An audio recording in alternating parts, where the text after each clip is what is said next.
So let me start with a question. On the night of June 27th, 2026, every pre-match broadcast told you the same story. Portugal had Cristiano Ronaldo making history, playing in his sixth World Cup, the oldest outfield player to ever start a World Cup match at 41 years and 132 days old. Portugal had just hammered Uzbekistan 5-0.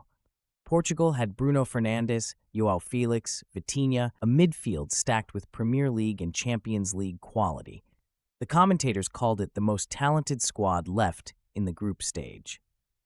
Okay, so if you heard that and assumed Portugal was about to roll through Colombia, I completely understand why you'd think that. But here's the problem. Look at what actually happened on that field at Miami Stadium. Colombia controlled possession for most of the first half. James Rodriguez forced a save in the second minute of stoppage time. John Cordoba beat his man and forced a save in the 16th minute. Jefferson Lerma struck a powerful shot from outside the box in the 54th minute that the Portuguese goalkeeper had to push away. Cristiano Ronaldo himself was flagged offside not once but twice trying to break through. And when the final whistle blew, the scoreboard read 0-0. Not because Colombia parked the bus and prayed, because Colombia made Portugal's talent irrelevant for 90 minutes. These two stories cannot both be true. The story where talent wins games and the story where a back four of Davinson Sanchez, John Lucumi, Santiago Arias, and David Machado simply refused to let João Felix or Bruno Fernandes turn into a finish. And today I want to spend the next several minutes showing you exactly why one of those stories is the one that actually decided Group K. Because the broadcasters are asking the wrong question. They keep asking, can talent carry a team through a World Cup? The right question is this. Is discipline becoming the real currency of knockout football? And if so, what does Colombia's result against Portugal tell us about how the rest of this tournament is going to go? Okay, let's go. The first thing I need to do is introduce you to a framework. I call it the Iceland model, and this is the lens through which you need to understand what happened in Miami. Think back to Euro 2016. Iceland, a country with roughly the population of a mid-sized American city, had no business being on the same pitch as England. England had Harry Kane, Wayne Rooney, Dele Alli, a roster worth more than Iceland's entire football federation combined. And Iceland won, 2-1.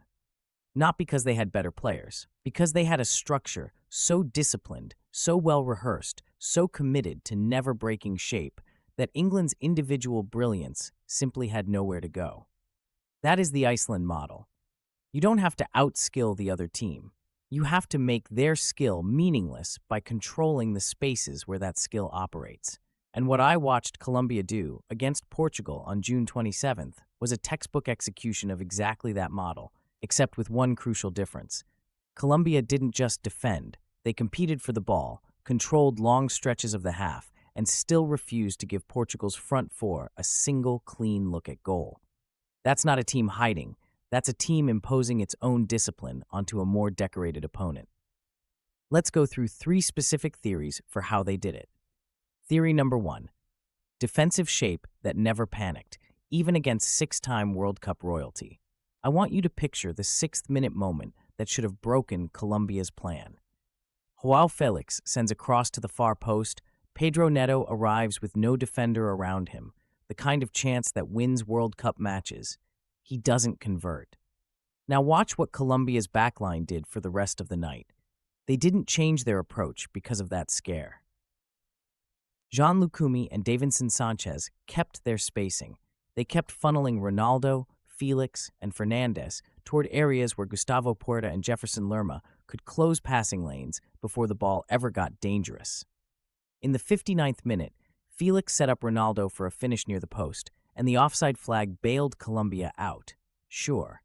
But look at the pattern. Almost every Portuguese chance came from individual improvisation, not from Colombia's structure breaking down. That is the difference between a team that gets lucky and a team that is disciplined enough to survive its own mistakes. Theory number 2, mental discipline. Playing without fear when fear would have been the easy choice. Here's what almost every underdog gets wrong in must-not-lose matches. They sit back, they surrender the ball, they hope for a smash and grab. Colombia did not do that. Colombia entered this match needing only a draw to win Group K outright after beating Uzbekistan 3-1 and DR Congo 1-0. The safe, fearful version of that game plan is to defend deep and absorb pressure for 90 minutes. Instead, Colombia controlled possession through most of the first half. James Rodriguez was probing from the left in the 7th minute. Luis Diaz was cutting inside and forcing deflected shots in the very first minute of the match. This is the part of the never give up framework that gets overlooked. Discipline isn't only about defending a lead, it's about refusing to let the stakes shrink your ambition. Colombia had everything to lose and still played like a team trying to win the group outright, not just survive it. Theory number 3.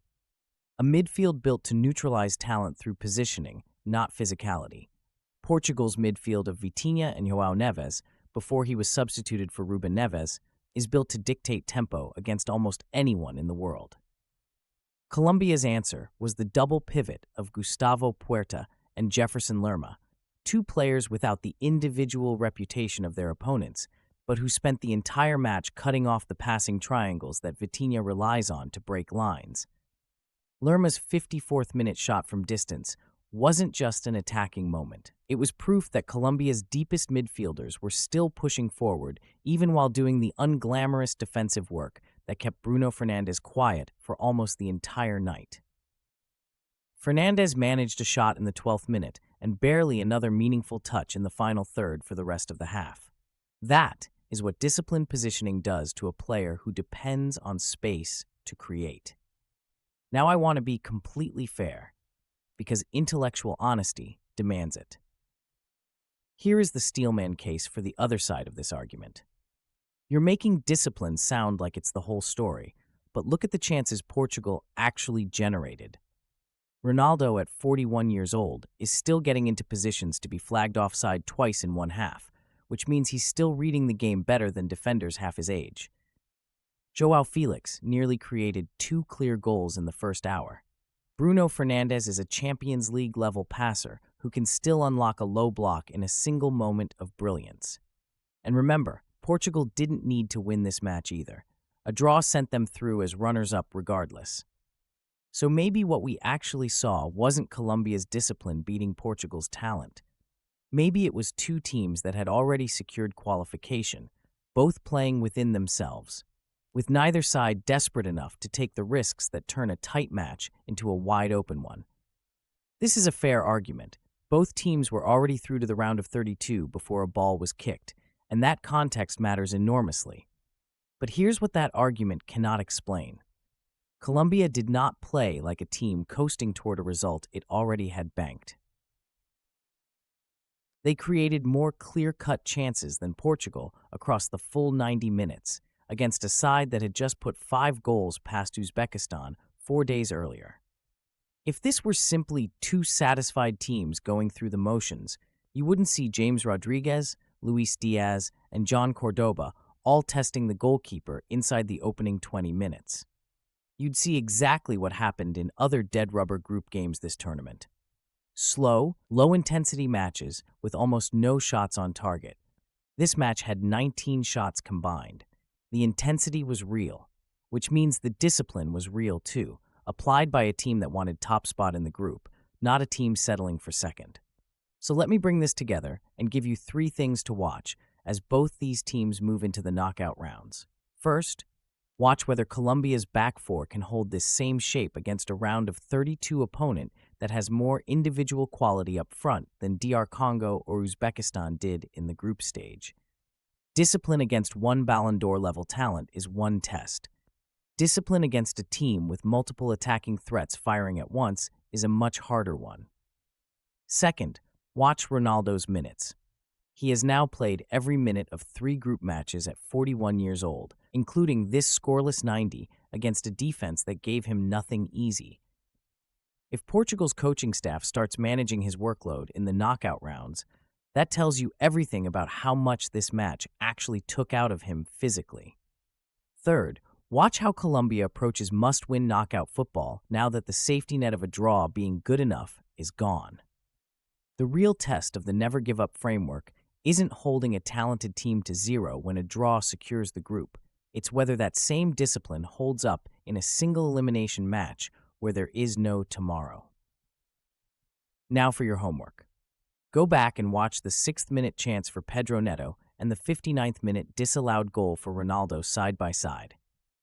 Ask yourself honestly, was Colombia fortunate that both moments didn't count? Or was Colombia's positioning forcing Portugal into exactly the kind of low-percentage, offside-prone, half-step-too-late chances that disciplined defenses are designed to manufacture?